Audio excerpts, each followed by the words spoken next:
Hello बच्चों, आप सभी का स्वागत है आपकी अपनी ई पाठशाला में। तो आज हम स्टार्ट करने वाले हैं अपनी एक्सरसाइज नंबर 1.2। पिछले लेक्चर्स में हमने एक्सरसाइज नंबर 1.1 कंप्लीट कर दिया है, तो अब हम करने वाले हैं अपनी एक्सरसाइज नंबर 1.2 स्टार्ट। और आज हम करेंगे 1.2 एक्सरसाइज के question number first and question number second. तो चलिए स्टार्ट करते हैं। तो उससे पहले आपको हमें इंस्टाग्राम, फेसबुक, टेलीग्राम और ट्विटर पे फॉलो करना है, जो कि हम जो भी आपसे रिलेटेड इन्फॉर्मेशन डालते हैं वो आप तक आसानी से पहुंच सके। तो चलिए क्वेश्चन नंबर देख लेते हैं। क्वेश्चन नंबर फर्स्ट क्या कह रहा है? क्वेश्चन नंबर फर्स्ट कह रहा है हमारे लिए, state whether the following statements are true और फॉल्स, जस्टिफाई योर आंसर। हमको कुछ स्टेटमेंट्स गिवन दे रखी है और हमको बताना है कि ये जो स्टेटमेंट्स हैं ये ट्रू हैं या फॉल्स, और हमको अपने आंसर्स को ये भी बताना है कि अगर ट्रू है तो क्यों है और फॉल्स है तो क्यों है। तो पहली स्टेटमेंट पढ़ लेते हैं हम, every irrational number is a real number. अब इसमें स्टेटमेंट्स में क्या कहा गया है कि जितने भी इरेशनल नंबर होते हैं वो क्या रियल नंबर होते हैं। तो ये बात जो हमारी स्टेटमेंट है ये बिल्कुल ट्रू स्टेटमेंट है, क्योंकि जो हमारे रियल नंबर होते हैं, रियल नंबर कौन से होते हैं हमारे? रियल नंबर के अंदर हमारे कौन से नंबर आते हैं? रैशनल नंबर आते हैं, और इरेशनल नंबर, यानी रैशनल नंबर और इरेशनल नंबर हमारे दोनों आ जाते हैं रियल नंबर के अंदर। और रियल नंबर कौन से होते हैं? जो भी नंबर हम जो नंबर लाइन में शो कर सकते हैं वो क्या होते हैं? नंबर इरेशनल नंबर होते, ये रियल नंबर होते हैं, है ना। जो भी नंबर जो होते हैं हम नंबर लाइन के ऊपर शो कर सकते हैं उनको हम रियल नंबर कहते हैं। तो हम इरेशनल नंबर को भी नंबर लाइन पे शो कर सकते हैं, वो हम आगे के लेक्चर्स में पढ़ेंगे। और रैशनल नंबर को भी हम जो नंबर लाइन होती है उसके अंदर शो कर सकते हैं। तो हमारे जो रियल नंबर होते हैं उसके अंदर रैशनल नंबर और इरेशनल नंबर दोनों कंसिस्ट करते हैं, है ना। तो इसमें बोला गया है कि every irrational number is a real number. तो जितने भी इरेशनल नंबर हैं वो रियल नंबर के अंदर आते हैं। हाँ जी, बिल्कुल आते हैं, है ना। तो ये क्या हो गई स्टेटमेंट? ये एक ट्रू स्टेटमेंट हो गई। ट्रू स्टेटमेंट किस लिए हो गई ये भी बता दिया हमको, ये भी बताना था क्योंकि हमको कि ट्रू स्टेटमेंट है तो क्यों है और फॉल्स स्टेटमेंट है क्यों है। तो हमने बता दिया कि रियल नंबर के अंदर रैशनल नंबर और इरेशनल नंबर दोनों कंसिस्ट करते हैं। तो इस स्टेटमेंट में पूछा गया था कि जो जितने भी जो रियल नंबर है वो क्या इरेशनल नंबर है वो क्या रियल नंबर है? तो हाँ जी, जो जितने भी इरेशनल नंबर है वो रियल नंबर के अंदर कंसिस्ट करते हैं। तो सेकंड स्टेटमेंट क्या कह रही है? तो इसको हम करते हैं यहाँ से इरेज। अब चलते हैं हम अपने सेकंड स्टेटमेंट पे। तो ये तो हमारी स्टेटमेंट ट्रू स्टेटमेंट है। अब सेकंड स्टेटमेंट क्या कह रही है हमारी? Every point on the number line is of the form root M where M is a natural number. जितने भी पॉइंट जो नंबर लाइन के ऊपर शो किए जाते हैं वो रूट एम की फॉर्म में होते हैं, जहाँ पे एम क्या होता है? एक नेचुरल नंबर होता है। अगर एम जो नेचुरल नंबर होता है तो वो क्या होता है? अगर हम देख लें एक बार नंबर लाइन के ऊपर, तो हम नंबर लाइन के ऊपर कौन से पॉइंट शो करते हैं देख लेते हैं एक बार। 1 2 3 4 5 6 और इनके रिवर्स 1 -1 -2 -3 -4 और -5। तो ये हमारी नंबर लाइन हो गई।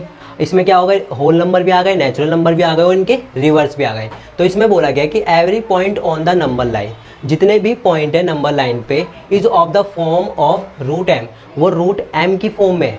Where M is a natural number, जहाँ पे एम क्या है? नेचुरल नंबर है। ये यहाँ अगर हम इसको छुपा लें अपने, ये क्या होती है नंबर लाइन की राइट साइड, ये क्या होती है हमारी नंबर लाइन की, ये वाली साइड क्या होती है हमारी नंबर लाइन की राइट साइड, और ये होती है लेफ्ट साइड। अगर मैं लेफ्ट साइड को छुपा लूँ तो अभी तक ये स्टेटमेंट बिल्कुल ट्रू है ना। कि अगर मैं इसको रूट एम 1 ले लूँ, रूट 2, रूट 3, तो मैं इनको क्या कर सकता हूँ? नंबर लाइन पे शो कर सकता हूँ।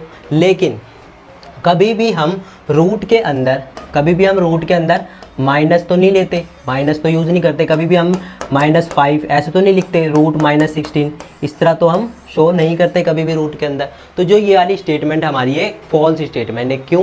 क्योंकि जो भी नंबर जो नंबर लाइन के ऊपर लाई करते हैं वो नेचुरल नंबर अगर वो होते हैं, तो नेचुरल नंबर में हमारे 1 2 3 4 5 6 ये आते हैं, नेगेटिव नंबर तो आते ही नहीं उसके अंदर, है ना। तो ये क्या हो गई हमारी स्टेटमेंट? एक फॉल्स स्टेटमेंट हो गई। तो हम इसको यहाँ पे फॉल्स लिख देते हैं। ये एक हमारी फॉल्स स्टेटमेंट है। और जो हमारा पार्ट थर्ड है उसमें क्या है बोल रहा है देख लेते हैं एक बार। तो अब हम every real number is an irrational number, जो भी रियल नंबर होते हैं वो इरेशनल नंबर होते हैं। अभी मैंने रियल नंबर क्या कौन से बताए हैं? रियल नंबर कौन से होते हैं जिसमें रैशनल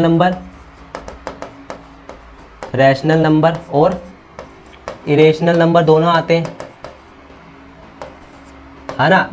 जो रियल नंबर होते हैं उसके अंदर रैशनल नंबर और इरेशनल नंबर दोनों आते हैं। तो स्टेटमेंट में क्या बोला गया है, every real number is an irrational number, यानी कि जितनी भी रियल नंबर है वो सिर्फ इरेशनल नंबर ही होती है। ऐसा तो बिल्कुल नहीं होता, क्योंकि रियल नंबर के अंदर रैशनल और इरेशनल दोनों नंबर आते हैं। तो ये स्टेटमेंट क्या हो गई, हमारी एक फॉल्स स्टेटमेंट हो गई, क्योंकि इन्होंने सिर्फ बोला था कि जो भी रियल नंबर होते हैं उसके अंदर सिर्फ इरेशनल नंबर ही आते हैं। लेकिन हमने क्या पढ़ा है कि जो रियल नंबर होते हैं उसके अंदर रैशनल और इरेशनल नंबर्स दोनों आते हैं, जिनको भी हम नंबर लाइन पे, जिन नंबरों को भी हम नंबर लाइन के ऊपर शो कर सकते हैं वो नंबर क्या होते हैं, हमारे रियल नंबर होते हैं, है ना।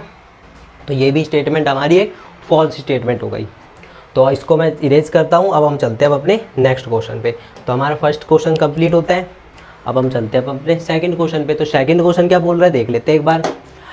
Are the square root of all positive irrational if integers irrational. एक बार क्वेश्चन देख लेते हैं। Are the square root of all positive integers irrational if not given an example of the square root of a number that is a rational number.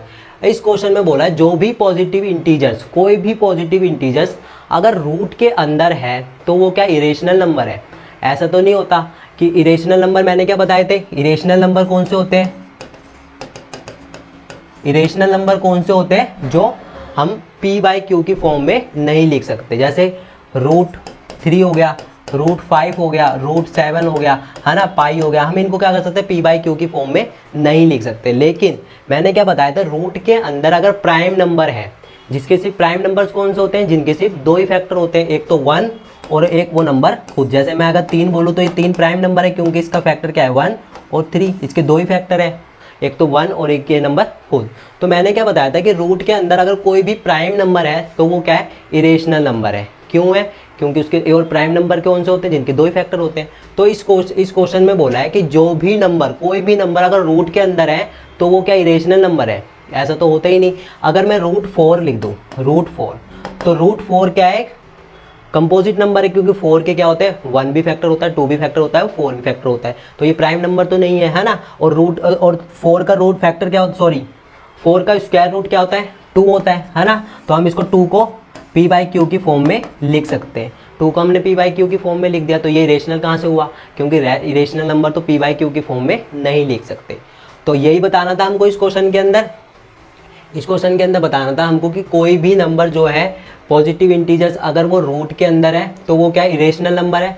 If not, इन्होंने बता भी दिया कि अगर नहीं है, give an example of the square root of all the number that is a rational number. तो हमको ऐसे कुछ एग्जाम्पल बताने हैं जो रूट के अंदर है लेकिन रैशनल नंबर है।